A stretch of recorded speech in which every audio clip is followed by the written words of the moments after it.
భీమవరం నియోజకవర్గంలో ఈ 5 ఏళ్లలో జరిగిన అభివృద్ధి ఎవరు చేశారో తెలుసా? భీమవరం నియోజకవర్గం మండలాల్లో 7 విద్యుత్ సబ్స్టేషన్లు నిర్మించింది ఎవరు? 62 ఎకరాల్లో మంచినీటి చెరువులు తవ్వించింది ఎవరు? టిడ్కో ఇళ్లు నిర్మించిన 85 ఎకరాల భూమిని సేకరించి పేదల సొంతింటి కలలకు పునాది వేసింది ఎవరు?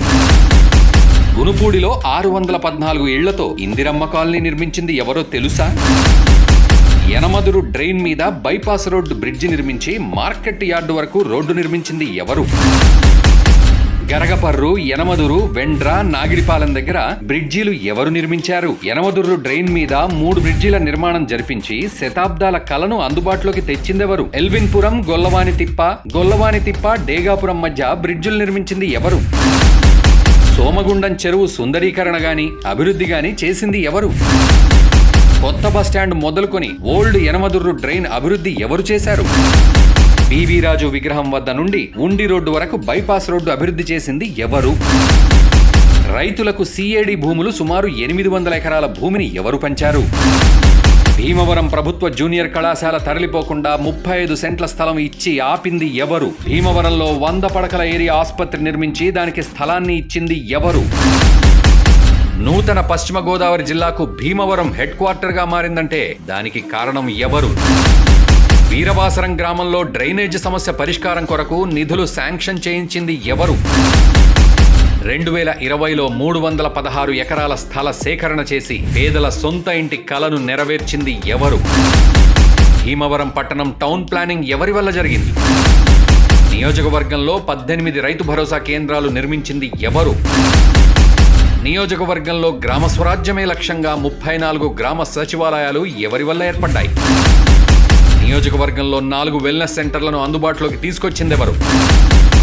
6 రైల్వే అండర్ గ్రౌండ్ బ్రిడ్జిలు నిర్మించి మరో 6 శాంక్షన్ చేయించింది ఎవరు? కరోనా సమయంలో ప్రజలకు అందుబాటులో ఉంటూ ఆక్సిజన్ కొరత తీర్చింది ఎవరు? కంపోస్ట్ యార్డ్ నిర్మాణం కొరకు 6.60 సెంట్ల భూసేకరణ జరిపింది ఎవరు? నియోజకవర్గంలో ప్రతి ఇంటికి స్వచ్ఛమైన తాగునీరు అందుతుందంటే కారణం ఎవరు? తాడేరు వంతెన అతి తక్కువ సమయంలో నిర్మించింది ఎవరు? పాత బస్టాండును ఆక్రమణల నుండి కాపాడి వినియోగంలోకి తెచ్చిన నాయకుడు ఎవరు? మల్టీప్లెక్స్ ముందర R&B రోడ్డు వద్ద అక్రమ పార్కింగ్ ఫీజును కట్టడి చేసింది ఎవరు?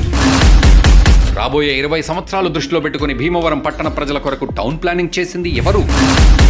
అమృత పథకం ఫేజ్ 3లో భాగంగా 2,80,00,000 లీటర్ల మంచినీటి సరఫరా సిద్ధం చేసింది ఎవరు? భీమవరం జిల్లా కేంద్రం చేసేందుకు మంత్రి పదవిని సైతం త్యాగం చేసిన నాయకుడు ఎవరు? పైన చెప్పిన పనులన్నీ ఎవరి హయాంలో మాత్రమే జరిగాయో తెలుసు కదా? భీమవరం నియోజకవర్గం కనీ విని ఎరుగని రీతిలో ఇంత అభివృద్ధి చెంది సంక్షేమంలో పరుగులు పెడుతోంది అంటే దానికి కారణం మన ఎమ్మెల్యే గ్రంథి శ్రీనివాస్ గారు.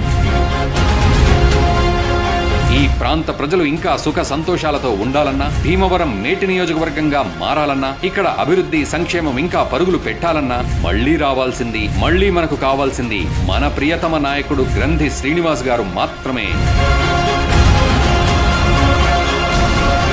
రియల్ లైఫ్ హీరో నేను నిలబెడతా ఉన్నా.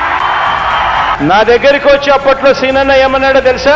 నాకు మంత్రి పదవి ఇవ్వకపోయినా పర్వాలేదు, భీమవరం జిల్లా హెడ్ క్వార్టర్స్ చేస్తే చాలు అన్నాడు. ఫ్యాన్ గుర్తుకే మన ఓటు.